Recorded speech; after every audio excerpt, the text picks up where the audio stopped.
దొంగను పట్టే ఉపాయం. రత్నగుప్తుడనే ఒక ధనిక వర్తకుడి ఇంట్లో దొంగతనం జరిగింది. 10,000 వరహాలు రాత్రికి రాత్రి మాయమైపోయాయి. డబ్బున్న గదికి పక్కనే ఉన్న నడవలో నలుగురు పనివాళ్ళు పడుకున్నారు. సహజంగా రత్నగుప్తుడి అనుమానం వాళ్ళ మీదకే వెళ్ళింది. రత్నగుప్తుడు చాలా సాధు స్వభావం కలవాడు. కఠినంగా ఎవరినీ మందలించలేడు. ఆయనకు వ్యాపార వ్యవహారాల్లో చేదోడు వాదోడుగా ఉండే సోమశాస్త్రి చాలా తెలివైనవాడు. రత్నగుప్తుడు జరిగినది సోమశాస్త్రికి చెప్పి ఆ పనివాళ్ళ మనసులు నొప్పించకుండా వాళ్ళల్లో దొంగ ఎవరో పట్టుకోవాలి అని కోరాడు.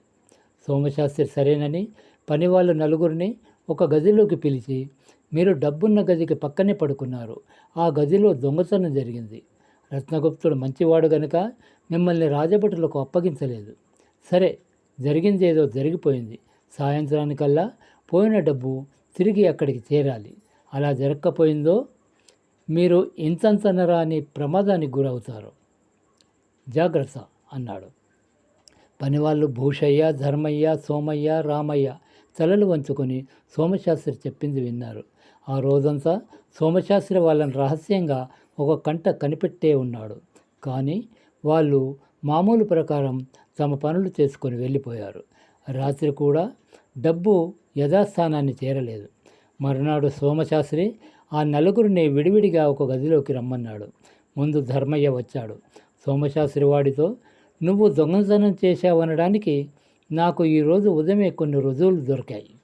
మర్యాదగా నేరం ఒప్పుకొని డబ్బు తెచ్చిస్తే నిన్ను క్షమించగలను అన్నాడు.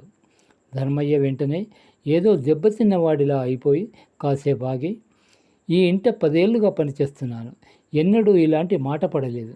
బాబుగారి ఉప్పు తిని వారికే ద్రోహం చేశానన్న మాట పడ్డాక నేను బతికి కూడా ప్రయోజనం లేదు. వెధవ ప్రాణాలు పోయినా బాగుండును అంటూ బాధపడ్డాడు. సోమశాస్త్రి ధర్మయ్యను పంపేసి భూషయ్యను పిలిచాడు. వాడికి అవే మాటలు చెప్పగానే వాడు గజగజ వణికిపోతూ, బాబూ, మీరే నన్ను రక్షించాలి, నిజంగా నాకేమీ తెలియదు అంటూ సోమశాస్త్రి కాళ్ళు పట్టుకున్నాడు. తప్పు చేయకపోతే భయపడడం ఎందుకు? నా దగ్గరున్న రుజువులు ఏమిటో రేపు చెప్తాను అని సోమశాస్త్రి వాడిని పంపేసి రామయ్యను పిలిచాడు.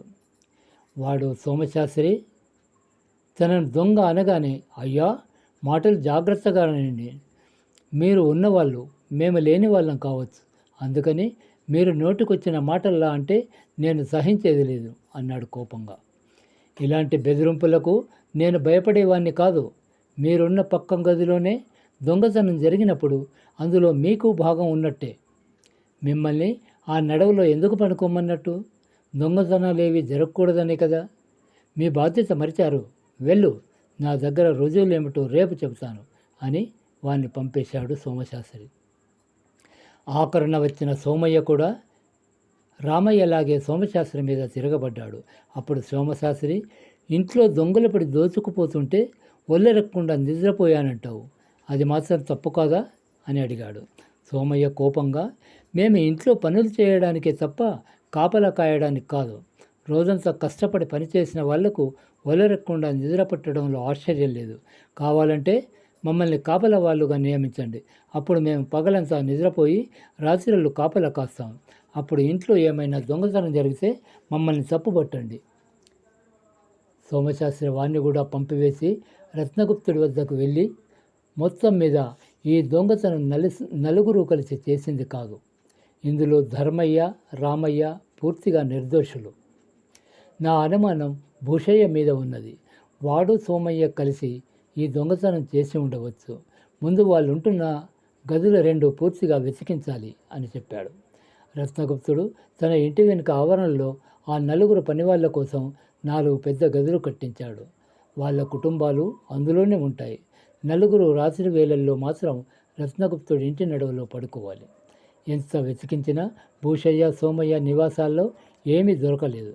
అప్పుడు సోమశాస్త్రి రత్నగుప్తుడితో, అయితే సోమయ్య కూడా నిర్దోషి, భూషయ్యే దోషి. వాడు తనే దొంగతనం చేసి ఉండాలి, లేదా దొంగ ఎవడో వాడికి తెలిసి ఉండాలి అన్నాడు. ఆ సంగతి వాడి చేత ఒప్పించడం ఎలా అన్నాడు రత్నగుప్తుడు. నీడలా వాణ్ణి కనిపెట్టి ఉండడమే మార్గం అన్నాడు సోమశాస్త్రి. రత్నగుప్తుడు అలాంటి ఏర్పాటు చేశాడు. ఇది జరిగిన 10 రోజులకు భూషయ్య సంతలో పట్టు చీరలు బేరం చేస్తూ సోమశాస్త్రికి దొరికిపోయాడు. వాడి దుస్తుల్లో 100 వరహాలు దొరికాయి. ఇంత డబ్బు నీకెక్కడిదో చెప్పు అని సోమశాస్త్రి వాణ్ణి నిలదీశాడు. భూషయ్య భయంతో మాట పెగలక వణికిపోసాగాడు. సోమశాస్త్రి వాణ్ణి రత్నగుప్తుడి వద్దకు తీసుకుపోయాడు. సోమశాస్త్రి చెప్పినట్టే భూషయ్య దొంగ అయినందుకు రత్నగుప్తుడు ఆశ్చర్యపోయి వాణ్ణి మిగతా డబ్బు తీసుకురమ్మన్నాడు. భూషయ్య, అయ్యా, ఈ దొంగతనం నేను చేయలేదు అన్నాడు. అయితే ఎవరు చేశారు అన్నాడు రత్నగుప్తుడు గద్దిస్తూ. చెబితే ధనగుప్తుడు గారు నన్ను చంపేస్తారు అన్నాడు భూషయ్య.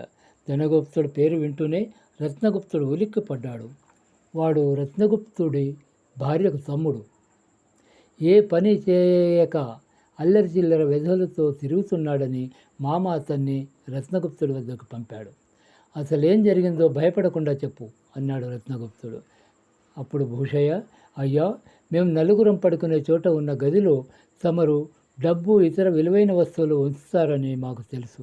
అందువల్ల మేము వంతుల వారీగా ఒక్కొక్కళ్ళం మెలకువగా ఉండి సత్యమ్మ వాళ్ళం నిద్రపోతాం. ఆ రోజు రాత్రి నేను మేలుకొని ఉన్న సమయంలో ధనగుప్తుడు గారు పిల్లిలా అడుగులు వేసుకుంటూ అక్కడికి వచ్చారు. ఆయన చేతిలో కత్తి ఉన్నది. ఎవరితో అయినా చెబితే పొడిచి చంపుతానని నన్ను బెదిరించి మారుతాళం చెవితో డబ్బున్న గదిలోకి పోయి డబ్బు దొంగిలించి అందులోంచి లంచంగా నాకు 200 వరహాలు ఇచ్చాడు. ఆ డబ్బును నేను ధనగుప్తుడు గారు ఉండే గదిలోనే దాచుకున్నాను అని చెప్పాడు. ఇది ఉంటేనే రత్నగుప్తుడు ధనగుప్తుడి గదిలో వెతకగా అక్కడ 8,000 వరహాలు దొరికాయి. ధనగుప్తుడు మాట్లాడకుండా తన నేరం ఒప్పుకున్నాడు. రత్నగుప్తుడి భార్య తమ్ముణ్ణి గట్టి చీవట్లు వేసి తండ్రి ఇంటికి పంపించి వేసింది. ఆ తర్వాత రత్నగుప్తుడు సోమశాస్త్రిని తన గదికి పిలిచి, నీ మూలంగా అసలు విషయం సులభంగా తెలిసిపోయింది. మిగతా 3 అమాయకులని భూషయ్యకే దొంగతనం గురించి తెలిసి ఉంటుందని నువ్వు ఎలా అనుమానించావు అని అడిగాడు. సోమశాస్త్రి చిన్నగా నవ్వి, ఇది చాలా సులభం. ఏ మనిషికైనా చెయ్యని నేరం అంటగడితే బాధపడతాడు. ధర్మయ్య బాధపడ్డాడు కాబట్టి అతడు నేరం చెయ్యలేదనుకున్నాను. అయితే ధర్మయ్య ఈ ఇంటి ఉప్పు తిన్నాననుకుంటున్నాడు. వాడికి ఆత్మాభిమానం లేదు. ఆత్మాభిమానం ఉన్నవాడు చెయ్యని నేరం చేశావంటే తిరగబడతాడు. రామయ్య అలా తిరగబడ్డాడు. అయితే వాడి బాధ్యతను సరిగా నిర్వహించలేదని ఊరుకున్నాడు. సోమయ్య తిరగబడమే కాక ఇంటికి కాపలా బాధ్యత తనది కాదు పొమ్మన్నాడు. అంటే వాడు తిరగబడడానికి కారణం కోపం కాదన్నమాట. వాడికి దబాయింపే అలవాటు ఉంది. అలాంటి వాడు కూడా దొంగ కావచ్చు. కానీ అసలైన దొంగ తన మీదకి అనుమానం రాగానే భయపడతాడు. భూషయ్య అలా బలపెడ్డాడు. దొంగతనం చేసినా చేయకపోయినా వాడికి దొంగతనం ఎలా జరిగిందో తెలుసునని అర్థమైంది నాకు అన్నాడు. రత్నగుప్తుడు సోమశాస్త్రి తెలివిని ఎంతగానో మెచ్చుకున్నాడు.